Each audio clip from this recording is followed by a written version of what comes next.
terbatas. Pak Supari, mohon mungkin ditanggapi yang di kolom komentar ya. Mungkin nanti satu pertanyaan dan mungkin nanti bisa ditanggapi lewat chat ya.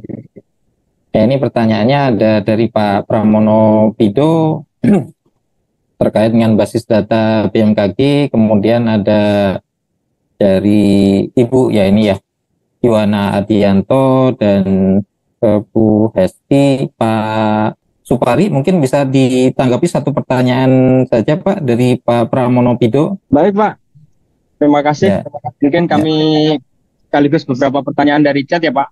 Iya, ya. Ya, tadi mengulang pertanyaan Bu Dwi Kurniawati terkait dengan apakah musim hujan berlangsung sebentar. Mungkin kalimatnya bukan berlangsung sebentar ya Bu, tapi memang musim hujan diperkirakan akan lebih pendek karena awal musimnya mundur sementara akhir musimnya diperkirakan normal. Sehingga sedikit lebih pendek dibandingkan dengan normalnya. Namun demikian, kajian-kajian ilmiah menunjukkan bahwa kalau di musim Desember, Januari, Februari setelah puncak El Nino itu biasanya justru terjadi peningkatan curah hujan. Itu sudah banyak kajian papernya, dan sejalan dengan itu kita memperkirakan meskipun durasi musim hujannya sedikit memendek, tapi intensitasnya normal karena akan ada peningkatan curah hujan pada fase-fase awal musim hujan ini. Kemudian pertanyaan Pak Pramono terkait dengan data BMKG, mungkin mohon izin, mudah-mudahan saya tidak salah mengartikan pertanyaan, apakah basis data milik BMKG serta analisisnya sudah menjadi bagian dari pengambilan kebijakan oleh pemerintah, misalnya pemerintah daerah gitu ya, kurang lebih. Izin kami sampaikan Pak Pramono bahwa sesuai dengan tugas pokok dan fungsi BMKG sebagaimana diamanatkan dalam Undang-Undang Nomor 31 Tahun 2009, bahwa BMKG salah satu tugasnya adalah menyampaikan informasi dini terkait dengan kondisi cuaca dan iklim ekstrim. Dan oleh sebab itu, seperti tadi ditunjukkan oleh Ibu Kepala Badan, di bulan Februari kami berkirim surat kepada Presiden, ditembuskan kepada 15 kementerian terkait, menyatakan bahwa kita perlu mengantisipasi adanya El Nino di semester kedua. Surat itu sebenarnya kami perbarui, tadi tidak ditunjukkan, kami perbarui di bulan Juni, mengatakan bahwa El Nino sudah terjadi, sehingga perlu segera langkah-langkah antisipasi. Dan kami berharap dengan pemberitahuan seperti itu ke kementerian terkait, maka informasi yang disediakan oleh BMKG menjadi dasar pengambilan kebijakan di tingkat pemerintah. Kemudian bagaimana pengaruh El Nino terhadap waduk oleh Bapak Yuwana Adianto? Sebetulnya El Nino tidak berpengaruh langsung terhadap waduknya ya Pak Yuwana, tapi terhadap iklim, yaitu khususnya curah hujan. Sudah sangat kita ketahui bahwa setiap El Nino datang, maka musim kemarau Indonesia akan terjadi lebih kering, sehingga itu berpengaruh terhadap kapasitas atau jumlah air yang tertampung di waduk pada periode itu. Sehingga secara tidak langsung memang betul waduk-waduk terpengaruh. Namun kemudian apakah sudah dilakukan TMC? Seperti tadi disampaikan oleh Kepala Badan bahwa TMC dilakukan biasanya pada akhir musim hujan menjelang musim kemarau ketika masih ada bibit-bibit awan di atmosfer, sehingga kita bisa melakukan penyemaian atau memaksa awan-awan yang tumbuh menjadi masak lebih cepat dan turun hujan. Tetapi pada kondisi yang sudah di tengah musim kemarau, ketika kering, kelembapan rendah, bibit-bibit awan tidak ada, maka sulit untuk melakukan program TMC untuk menghasilkan hujan. Ini dari Pak Pramono Pido ya. Ini pertanyaannya untuk Prof. Edi. Ya, saya ingin bertanya maksud dari MJJ di bagian grafik yang sumbu Y-nya. Maksudnya data diperbarui per 3 bulan, begitu Pak? Seperti saya pernah membaca satu informasi yang dirilis oleh UK National Energy Foundation. Tiap penumpang pesawat berkontribusi 100 kg CO2 per penumpang. Ya, kontribusi ini dikaitkan dengan efek rumah kaca. Apakah berpengaruh signifikan terhadap perubahan iklim? Terima kasih.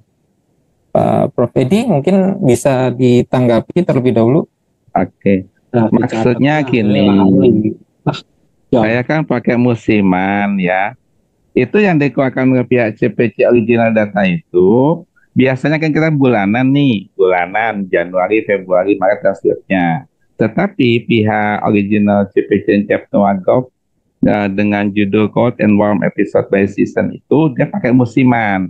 Musiman itu maka dibikin misalnya bulan Juni diambil itu bagaimana data bulan Mei, Juni, Juli ditambahkan kemudian dia rata-ratakan sehingga terlihat lebih semut lah ketimbang menggunakan data yang bulanan.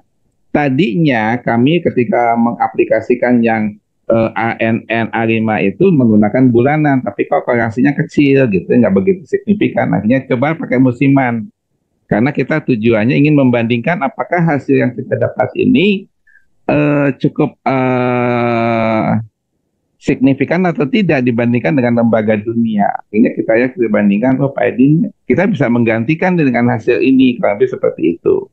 Ya, jadi kita coba mengacu. Jadi kita kaya. Kalau bulanan seperti ini, kalau musiman seperti ini, kalau harian seperti ini, kalau data dasar harian seperti ini. Jadi semua itu kita coba dan kita akhirnya mendapatkan itu tadi bahwa variasi musiman itu lebih memberikan tingkat akurasi relatif lebih tinggi ketimbang menggunakan variasi yang bulanan.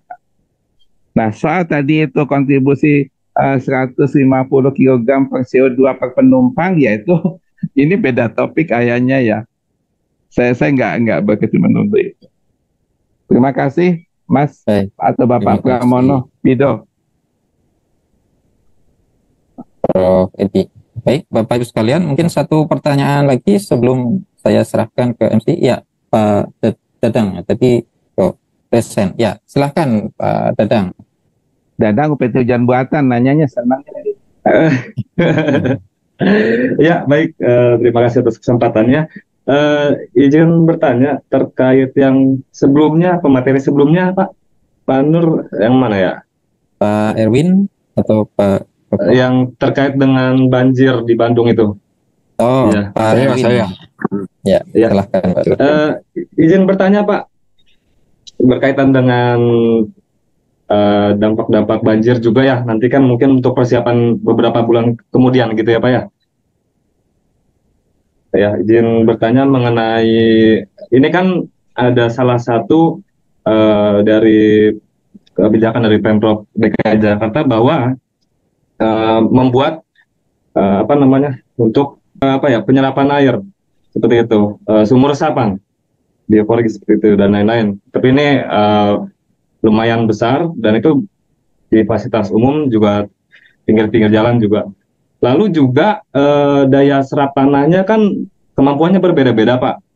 Tapi kan ada plus minusnya ya, untuk seperti banjir mungkin ada, tapi kan lebih terasa mengurangi dari luapan banjir seperti itu. Nah, di sisi lain kan memang kemampuan permeabilitas tanah ya, lalu pori-pori tanah itu kan berbeda-beda kemampuannya. Tapi ada juga yang bertanya mengenai kok nanti yang ada kalau misalnya menggenang di dalam sumur resapan tersebut, dampaknya akan menjadi ya ini ya, jentik nyamuk. Seperti itu. Ya, memang sih positifnya juga untuk cadangan air tanah ya, seperti itu kan. Ya. Lalu untuk pertanyaan ke Pak Edi, mohon izin Pak. Pertanyaan kedua yaitu mengapa terkait pembuatan hujan buatan ini sangat mahal sekali. Ya. Jadi sampai entah ratusan atau miliaran seperti itu. Ya, ini apa sih yang membuat biaya tersebut sangat mahal sekali? Lalu juga dari ini kan badan riset ya dari BRIN ini,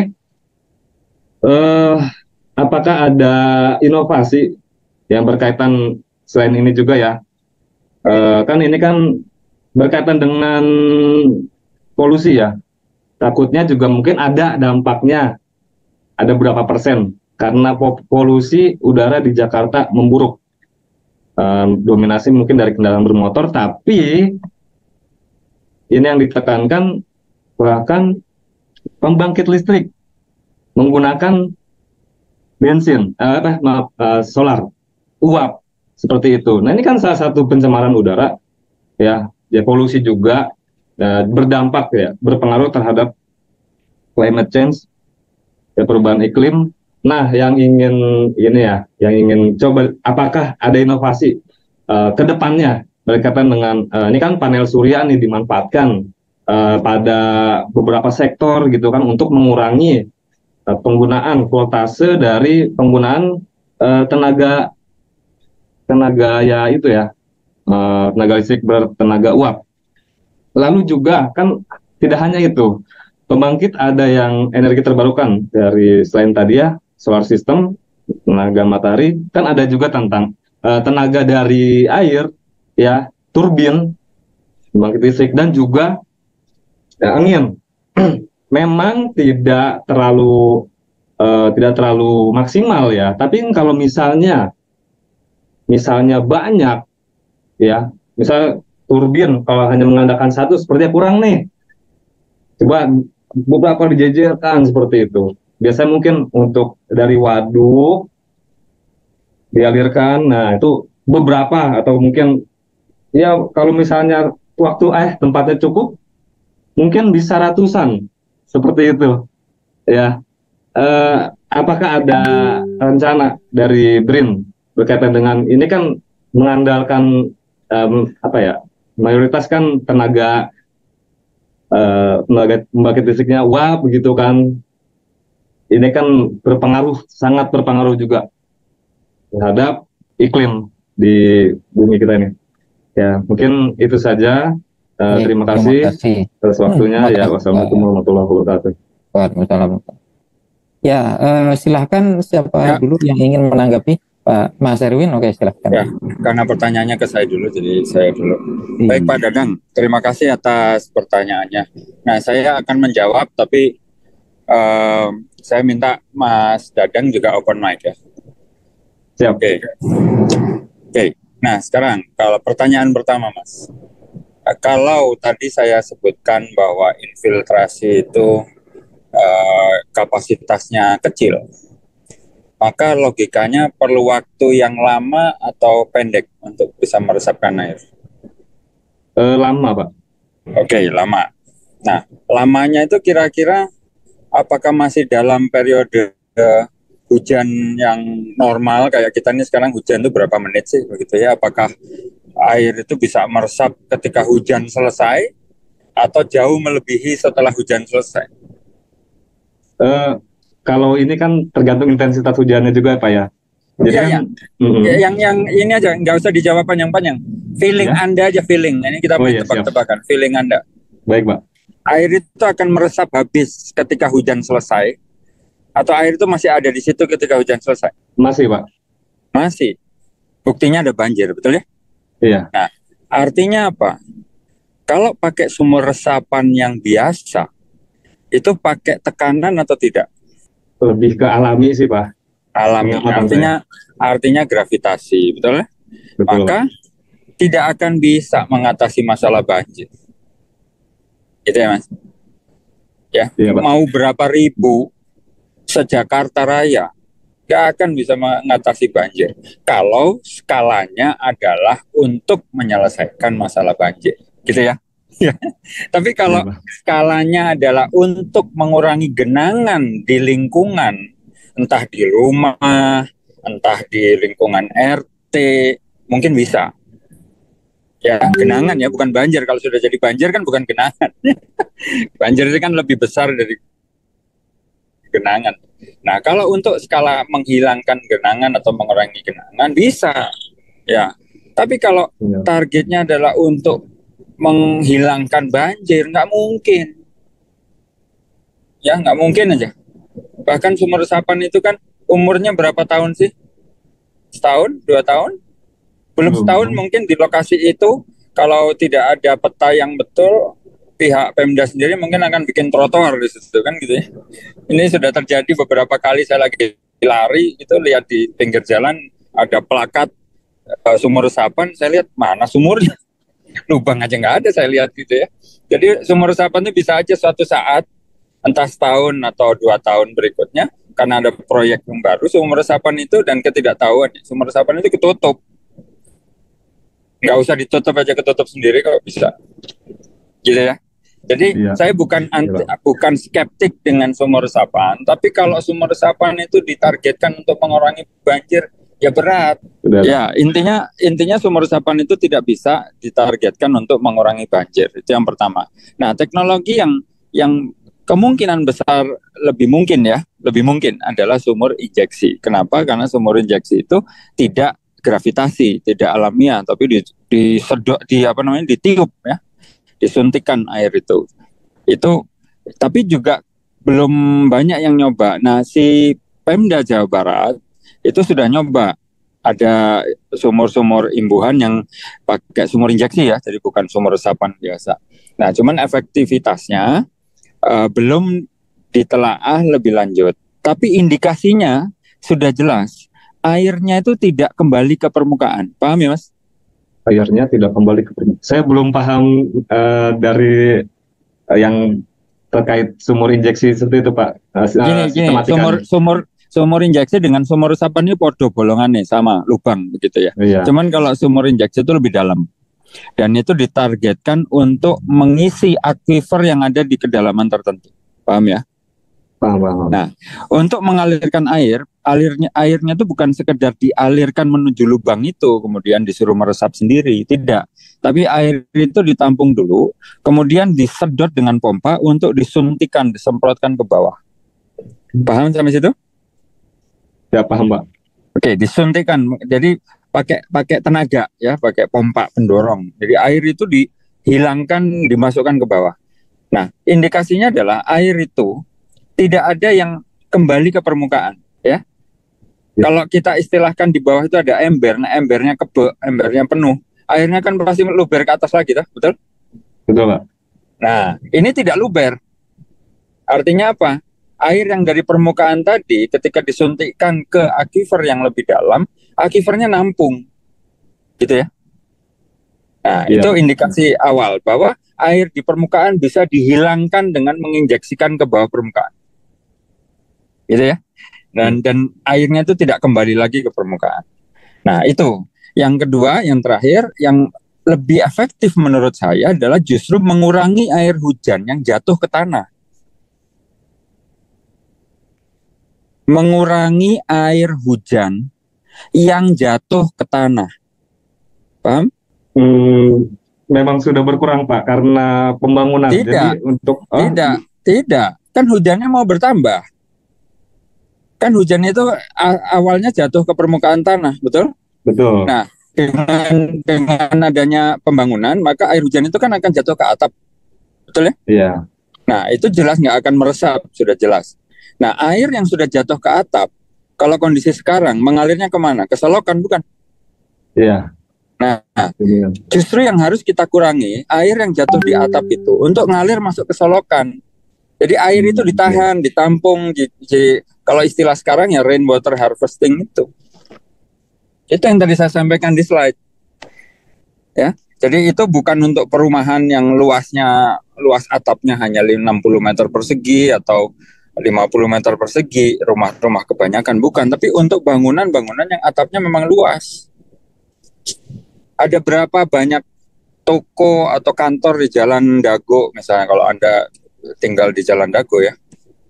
Ada berapa itu kan luas atapnya tinggal dihitung aja itu pakai Google Maps. Ketemu kan luasnya. Nah kalau hujannya 1 mili aja, maka hujan 1 mili itu akan membuat volume air besar sekali kan yang jatuh ke atap itu. Nah kalau itu semua masuk ke selokan, akan banjir nggak? 1 mili kecil apa ya? Untuk sendiri. Ya itu kan hanya penyangatan saya gitu kan ya. Memang tidak 1 mili. Tapi kalau hujan itu jatuh ke situ dan semuanya ngalir ke selokan, yang tadinya ada yang meresap sebagian kecil, apakah selokannya akan penuh? Tidak. Anda belum menangkap. Anda belum menangkap saya. Itu hanya cara saya. Kalau ada hujan berapapun itu, semuanya mengalir ke selokan. Kalau dialirkan ke selokan, ya. Apakah selokannya akan penuh? Jawabannya penuh. Penuh, Pak. Kemungkinan akan penuh. Lah, nek selokannya nggak cukup, maka akan terjadi apa? Banjir kan? Iya, Pak. Nah, jadi sekarang cara yang kedua adalah bagaimana agar air hujan yang jatuh ke atap tidak semuanya masuk ke selokan. Itu loh maksud saya. Oh iya Pak. Nah, kalau tidak semua masuk ke selokan, berarti ada kemungkinan banjir tidak terbentuk di daerah itu. Karena airnya ditahan, ditampung di tempat lain gitu loh. Gitu ya Mas? Jadi kembali Iya. lagi jawabannya, ada dua teknik yang dari sudut pandang saya, orang geologi, lebih efektif dibandingkan sumur resapan untuk menanggulangi banjir skala kota, yaitu sumur injeksi ke aquifer yang dalam, plus rainwater harvesting untuk mengurangi jumlah air yang masuk ke selokan. Gitu Mas Dadang, itu Mas Joko, terima kasih. Ya Pak, sedikit Pak, ini sedikit Pak. Ya. Jadi untuk dari sumur resapan tersebut, apakah Sumur resapan yang mana ini? Sumur resapan gravitasi atau sumur injeksi? Dua-duanya Pak. Oke. Jadi apakah berpengaruh terhadap sumber cadangan air tanah, seperti untuk penggunaan rumah tangga? Ya, gitu, ya, Pak. Ya jelas akan mempengaruhi. Kan tadi saya bilang air yang sudah disuntikkan ke bawah tidak ada yang luber ke atas, betul ya? Nah, Iya, Pak. cuman memang penelitian tahap berikutnya belum dijalankan. Air yang disuntikkan itu ngalirnya kemana, gitu kan ya? Paham ya? Oh, iya. Nah, Pak. suatu saat bisa jadi dia juga kembali ke aquifer yang diambil oleh rumah tangga. Bisa begitu, tapi kan kita nggak tahu. Yang jelas airnya itu sudah berkeliaran di bawah permukaan lagi, nggak jadi banjir gitu loh. Oh iya. Ya, Pak. Itu ya? Oke. Ya, terima kasih. Iya, Pak. Silahkan Pak Edi menjawab pertanyaan. Makasih Pak Dadang. Ini tentang kan ini apa sih definisi? Saya berawal dari konsep hujan buatan dulu ya. Sebelum saya menjawab apakah mahal atau murah. Sebenarnya relatif ya Pak ya. Bagi orang jutawan Dubai ya murah lah. Maksud saya gini, hujan buatan itu tidak lain dan tidak bukan adalah upaya manusia dalam rangka mempercepat proses terjadinya hujan dari awan-awan yang memang berpotensi menghasilkan hujan. Ya, awan-awan yang berpotensi menghasilkan hujan. Lah, kalau kemarau gini awannya berpotensi menghasilkan hujan, enggak, membentuknya kapas. Oh enggak Pak, awannya besar-besar. Oh iya gitu kan, cuma ini kan awan itu dibawa ke darat atau dibawa ke laut gitu. Nah kan saat ini kata Pak Joko tadi, anginnya itu masih angin dari tenggara ya, dari walaupun posisi matahari udah di selatan ya. Kalau kita paksa, nanti hujannya jatuhnya di Laut Jawa. Padahal kita ingin, iya dong, kan uap air yang dijatuhkan di bagaimana awan itu kita karbit dengan cara disemai pakai garam, dengan harapan jatuh di waduk yang besar, Jatiluhur. Ya tentu ketika anginnya masuk ke waduk, angin baratan. Nah sekarang angin baratannya ada enggak? Belum ada tanda-tanda. Jadi kalau ingin dipaksa ya bisa aja namanya Allahumma paksakan, tetapi jatuhnya di laut. Sudah biayanya mahal, jatuhnya di laut. Kan nggak bisa ya. Ya udah Pak, nanti aja saat angin baratannya datang gitu ya, makanya kawasan mana dulu gitu ya. Kalau kawasan Sumatera Utara bagian utara tanpa disemai karena dekat dengan IOD ya dia basah terus, ngapain disemai gitu ya. Ini kan yang kawasan yang sangat riskan itu kawasan Pantura, termasuk Jakarta gitu loh. Kenapa harus disemai hujan Pak? Karena udah mengandung polutan gitu loh. Emang polutannya dari mana Pak? Ya karena polutannya kan nggak dicuci. Kan hujan itu mencuci gas-gas polutan, kita paksa gitu. Cuma sekarang momentumnya belum pas gitu. Itu yang terjadi saat di Jakarta saat ini. Kemarin kan udah hujan Pak, tanggal 29 Agustus atau tanggal 22. Betul, itu karena adanya badai tropis yang ada di Filipina. Tetap sumbernya dari selatan Jawa ya. Nah, ketika badainya habis, udah nggak ada lagi. Apalagi awannya mau disemai. Jadi sabar ya. Awannya cukup matang gitu supaya gampang dikarbit, lihat anginnya dulu gitu. Jangan main semai aja gitu kan, rugi gitu. soal apa yang mahal atau yang murah atau gini. Ya tergantung APBN kita, memang mahal sih ya, untuk itu mahal. Ya sekali lagi harus tepat waktu, tepat sasaran. Yakin kalau semuanya di Laut Jawa bisa dijatuhkan di mana, di Waduk Jatiluhur. Kalau waduknya di perkebunan, katakanlah perkebunan tembakau, kata petani kan aku nggak butuh air hujan. Kenapa situ jatuhin aja di sini? Itu memang ya gitulah. Saya nggak, ini itu air hujan. Terus gimana Pak teknologinya? Ya kita berharap sih kalau teknologi untuk sebenarnya nih nyangkutnya gini loh, sumbernya dari mana sih? Ya sebagian tuh dari kendaraan bermotor gitu ya. Sebagian dari mana? Tetapi kan ketika ada Asia Afrika gitu ya, itu bisa ditekan gitu polusinya. Itu dari mana? Oh ternyata pabrik-pabrik besar supaya tidak beroperasi dulu. Jangan, oh aman nih jam 1 malam nggak ada siapa-siapa, dibuang itu gasnya. Ini juga jadi kembali dan kembali lagi. Yang kita khawatirkan justru adalah gini. Ini kan eranya era El Nino, kemaraunya kemarau panjang dah ya gitu kan. Bagaimana kita menghemat air sebanyak-banyaknya. Tapi apa yang dihemat Pak, kan susah Pak. Sekarang kondisinya ya seperti ini. Paling teknologinya itu gini, ini ini hanya subjektivitas saya ya. Iya Pak. Kalau kemarau ini panjang, kan nggak bisa menggerakkan turbin toh. Saguling turbinnya mati, Saguling mati, Cilacap mati, kereta api cepatnya listriknya dari mana pasokannya?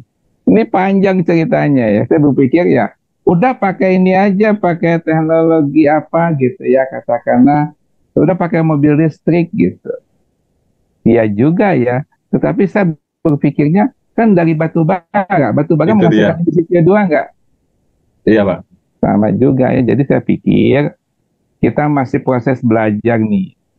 Yang jelas gini, kalau yang musim kemarau panjang, kalau nggak bisa memadamkan api, jangan coba main api gitu. Kalau nggak bisa memadamkan karhutla, jangan coba-coba bakar karhutla gitu aja. Karena potensi ya, kemarau ini masih akan berlanjut sampai dengan tahun depan lah ya, Januari Februari. Pinginnya hujan, tapi kan mataharinya udah bergeser ke utara. Susah lagi nanti ceritanya. Jadi ya itu, uang 30 bulan kita basahkan, kok baru 6 bulan katanya, baru 1/5-nya kok udah pada ribut katanya gitu. Kalau El Nino itu bisa bicara seperti itu bahasanya. Cuma dia nggak bisa bicara aja. Ini persepsi saya ya. Saya memandang dari berbagai macam tinjauan aspek ya. Intinya satu lah, apakah saat ini bagaimana distribusi kelembapan? Kan maksudnya curah hujan kan dari kelembapan tuh. Kelembaban.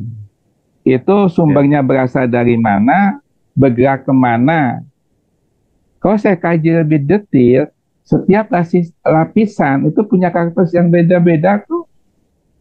Dominannya di 850.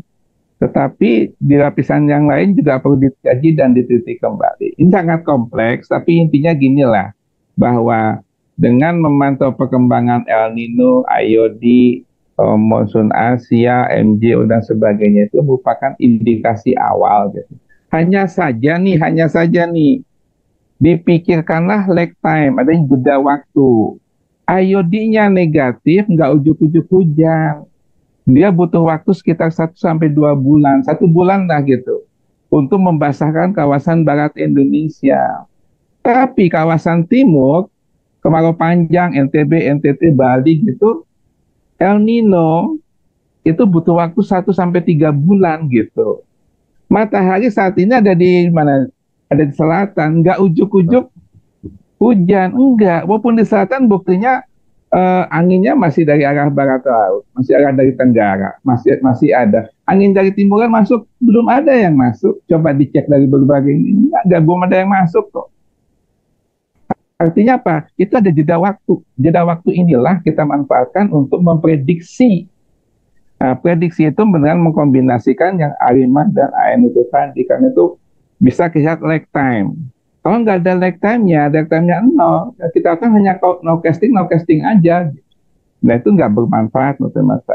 Ada manfaatnya, cuma kita nggak punya saving time yang cukup lama. Betul. Baik, Pak Edi. Ya gitu ya, Pak Dadang. Siap. Terima kasih, Pak. Paham ya? Karena ya kita dibatasi waktu ya. Terima kasih, Pak. Kita sudah jam 12 lebih ya. Mohon maaf Bapak Ibu sekalian, Pak Dadang, mungkin kita harus cut sampai di sini untuk sesi tanya jawabnya. Ya sekali lagi Bapak Ibu sekalian, jika ada yang masih ingin bertanya bisa di kolom chat, nanti panitia akan merekap dan akan mendistribusikan ke para pembicara untuk menjawab. Baik, saya rasa saya tidak akan memperpanjang lagi closing statement dari saya dan rasanya tidak perlu juga saya serahkan kembali forum ini ke MC. Silahkan MC untuk saya akhiri dari saya. Assalamualaikum warahmatullahi wabarakatuh. Terima kasih kepada para narasumber yang telah memaparkan materi serta moderator yang telah memandu diskusi. Untuk selanjutnya adalah sesi dokumentasi. Dipersilakan peserta untuk menyalakan kamera. Alhamdulillah kita telah sampai di penghujung acara. Sekali lagi terima kasih banyak kepada para narasumber, moderator, serta para peserta yang telah menyimak acara dari awal hingga akhir. Semoga ilmu yang didapatkan bermanfaat bagi kita semua. Diingatkan peserta untuk mengisi form presensi yang sudah disebar di kolom chat Zoom, serta mengisi form feedback yang akan dikirim di grup WhatsApp. Untuk materi, record, serta sertifikat akan diinfokan kembali di grup WhatsApp.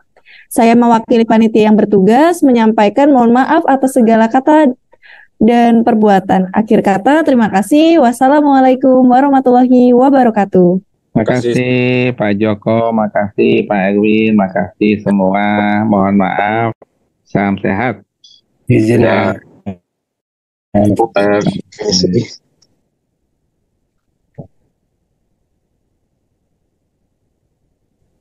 Oke, izin live ya. Ya Pak. Silakan.